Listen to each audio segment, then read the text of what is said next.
गीता अध्याय 9 के इस श्लोक में श्री कृष्ण हमें बता रहे हैं कि जीव जो हैं वो किस प्रकार मुझे प्राप्त कर सकते हैं।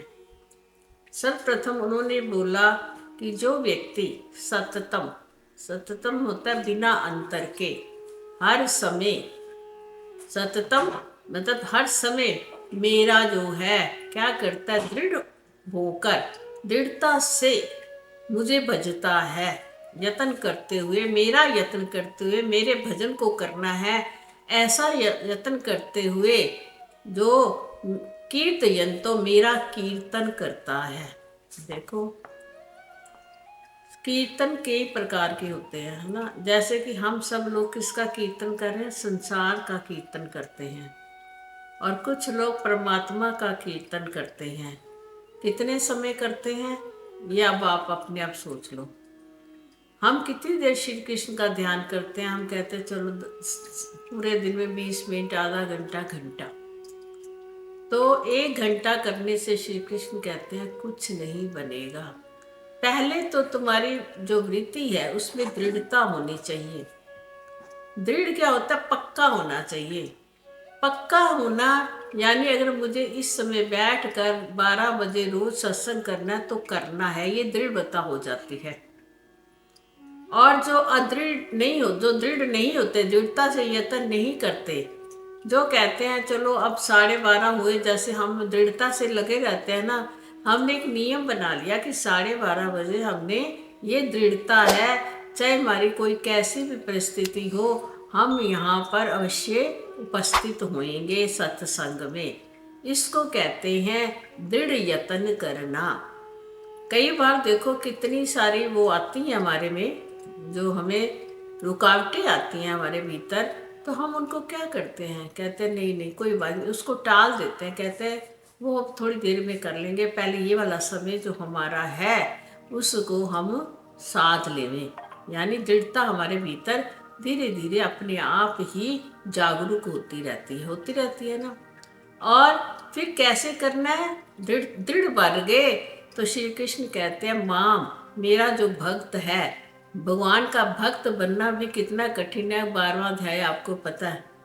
तो मेरा जो भगत होता है, जो भगत होता है जिसके बिना हम रह ना सके, जैसे कि हम संसार के भक्त हैं, संसार के बिना हमारा गुजारा नहीं। कितना भी हम संसार से विमुख होना चाहते हैं, परंतु संसार हमारे भीतर दृढ़ रूप से बसा हुआ है। हम चाहते हैं कि अपना समय परमात्मा के भीतर लगाए, परंतु क्या होता है, संसार में हमारी दृढ़ता पक्की हो चुकी है, क्योंकि जन्म जन्म से हम इस संसार में आ रहे हैं और जा रहे हैं। इसलिए जो मार्ग से हम हमेशा आते जाते रहते हैं वही मार्ग पक्का हो जाता है ना। जैसे कि हमने मतलब अपने टैगोर गार्डन से हमने कनॉट प्लेस जाना है, और अगर हम पहले बस से जाते थे हमें बस का रास्ता पक्का लगता, अब मेट्रो से जाते हैं, बदला ना रास्ता, जल्दी पहुंचने के लिए मेट्रो से जाते हैं, और फिर अब हम मेट्रो में पक्के हो जाएंगे। ऐसे ही जो हमें रास्ते जिस जिस मृत्यु लो, जब हमारा जीवन का अंत होता है तो हम संसारिक भोगों की जो यादें लेकर अपने भीतर अंतःकरण में जो बनाए रखते हैं, उसी कारण हम बार बार इसी मार्ग में आते हैं, जन्म और मरण के। ये दृढ़ता है हमारी हर जीव की। परंतु यहाँ पे श्री कृष्ण कहते हैं जो मेरे भक्त होते हैं, जो ये संसार रूपी चक्र से छूटना चाहते हैं, जो मृत्यु रूपी चक्र से बाहर निकलना चाहते हैं, वो जो मेरे भक्त होते हैं वो फिर क्या करते हैं, क्या सततम कीर्तयन्तः, वो फिर निरंतर मेरा ही कीर्तन करते हैं। जैसे वो मेरा ही कीर्तन सदा करते हैं तो फिर अंत में उनकी वृत्ति भी वैसी ही बन जाती है, वो फिर मेरे वाले लोक में जाते हैं। यानी उनका जो रास्ता होता है, जो मार्ग होता है, वो परमात्मा की ओर जाता है ना। एक मार्ग संसार की ओर जाता है, एक मार्ग परमात्मा की ओर जाता है, और तीसरा मार्ग देवलोक को जाता है ना, आपको पता है। तो भगवान का कहने का तात्पर्य यही है, देखो संसार से विमुख होना बड़ा कठिन कार्य होता है, पर एक न एक दिन देखो तुम कितने भोग भोगते हो, है ना। जितना हम सारा दिन भोग ही भोगते रहते हैं, संसार क्या है भोगना। हम भोग भोग के एक दिन तुम्हारा मन क्या होता है, भोगों से थोड़ा उच्चाट सा हो जाता है ना। भोगम न भुक्त्वा स्वयमेव भुक्त्वा, हम स्वयं भुगते जाते हैं, पर भोग कभी समाप्त होने वाले नहीं है। कोई एक ऐसा समय आता है, हम कहते हैं हमें कुछ नहीं चाहिए, भोगों से हम एकदम तंग आ जाते हैं। ये तो है खाने पीने से भी तंग आ जाता है, कहते हैं अब सादा भोजन करना है, बस कुछ नहीं खाना। कोई बाजारों में चाट पकौड़ी, ये भोग है। कोई ऐसा नहीं है कि ऐसे बढ़िया से बढ़िया वस्त्र पहनने हैं, बढ़िया से बड़ी पार्टियों में जाना है। एक ना एक दिन हमारा मन क्या होता है, भोगों से भी उचाट सा हो जाता है। और जो हम फिर कहते हैं पैसा है तो उसका करें क्या, फिर हम ना संग्रह करना शुरू कर देते हैं धन का। तो धन का संग्रह करते करते भी एक दिन ऐसा आता है, उससे भी मन उपरति हो जाती है, उससे भी हमारी रति होता है प्यार, हमारा मन जो धन से भी खत्म हो जाता है। वो समय होता है परमात्मा की प्राप्ति का, जिस समय भोगों से और हर चीज से हमारी उपरति हो जावे। वो होती है दृढ़ अवस्था जीव की, परमात्मा के सम्मुख जाने की। जाना तो परमात्मा के सम्मुख जाना, उसी के पास जाना है जो सबका अधिष्ठान है, जो सबका नियंता है, जो सबका पालन करता है, जो सबका संरक्षण करता है। ऐसे ब्रह्म को पाने के लिए ही सारा कुछ ये शास्त्र जो पढ़े और जाते हैं, शास्त्र जो हम ये मार्ग गीता जी पढ़ रहे हैं, क्यों पढ़ रहे हैं, क्योंकि हम मुक्ति की राह पर जाना चाहते हैं और संसार की राह को त्यागना चाहते हैं। संसार से विमुक्ता और परमात्मा से सम्मुक्ता करने के लिए ही हमारा ये जन्म हुआ है वास्तव में। परंतु हम क्या हो गए, हम भोगों में लिपायमान हो गए हैं। श्री कृष्ण का तात्पर्य यहाँ पर यही है कि मेरा भक्त संसार का भक्त नहीं, मेरा भक्त क्या करता है अर्जुन, बड़ा ही दृढ़ यत्न करते हुए सदा ही मेरा कीर्तन करता है, मेरे ही गुणगान गाता है, चाहे वो किसी भी तरीके से गाए।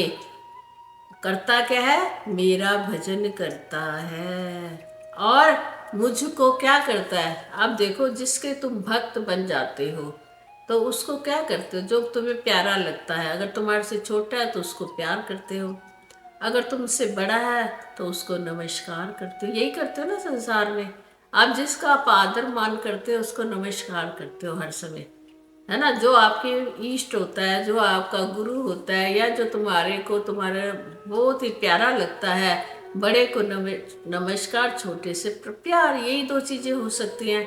तो हम उसी के भक्त बनते हैं। भगवान कहते हैं मेरा जो भक्त होता है, एक तो उसके क्या गुण है, एक तो वो निरंतर मेरा ही गुणगान करता है, संसार का नहीं करता। दूसरा उसमें ये गुण होता है कि वो मेरे को ही सदा नमस्कार करता है, क्योंकि उसकी दृष्टि मेरे ऊपर ही रहती है हमेशा। और तीसरा वो क्या करता है, नमस्तंतश्च माम कीर्तयन्तो, नमस्कार करता है और नित्य युक्त रहता है। नित्य युक्त रहना, नित्य मतलब का आप समझो रोज का, मतलब नित्य से हम यहाँ पे श्री कृष्ण का अभिप्राय होता है, नित्य मैंने हर क्षण जो नया होता है। देखो एक श्वास हमारी गई है ना, दूसरी श्वास क्या होगी, नित्य। इतना अंतर होना चाहिए बस भजन करने में।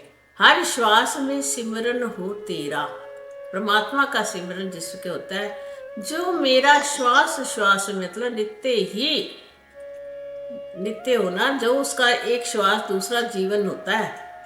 हम नित्य श्वास लेते हुए नित्य जी रहे हैं, हर क्षण हम मरते हैं, हर क्षण जो पीछे हमारा श्वास चला जाता है, समझो वो श्वास हमारा मर गया, वो दोबारा आने वाला नहीं है। और जो आगे आने वाला है वो क्या है, नित्य है, फिर उसके बाद वो बदल जाएगा, इसलिए हर क्षण नित्य है। कभी ये मत सोना नित्य को कि रोज प्रतिदिन नहीं लेना, यहाँ प्रति क्षण की बात चल रही है। श्री कृष्ण का कहने का तात्पर्य यही था कि जो मेरे को श्रद्धा पूर्वक मेरे को ही नमस्कार करता है। अब मेरे को करने का ये थोड़ा सिर्फ भगवान को नमस्कार करे और भगवान के जितने प्रिय जन है उनको नमस्कार ना करें।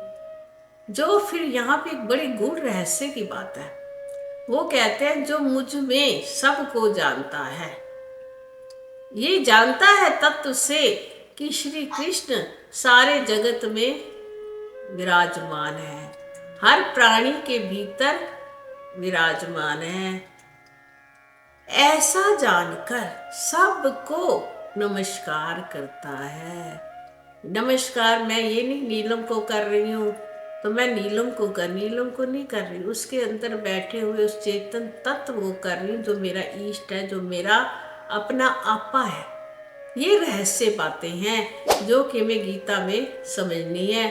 खाली अगर हम ये सोच लेंगे भगवान को नमस्ते करना है, भगवान का कीर्तन करना है, तो हम सिर्फ क्या है एक दिशा में ही चलेंगे। परंतु गीता का मुख्य उद्देश्य है कि कण कण में भगवान बसता है, इसलिए सारा जगत परमात्मा है।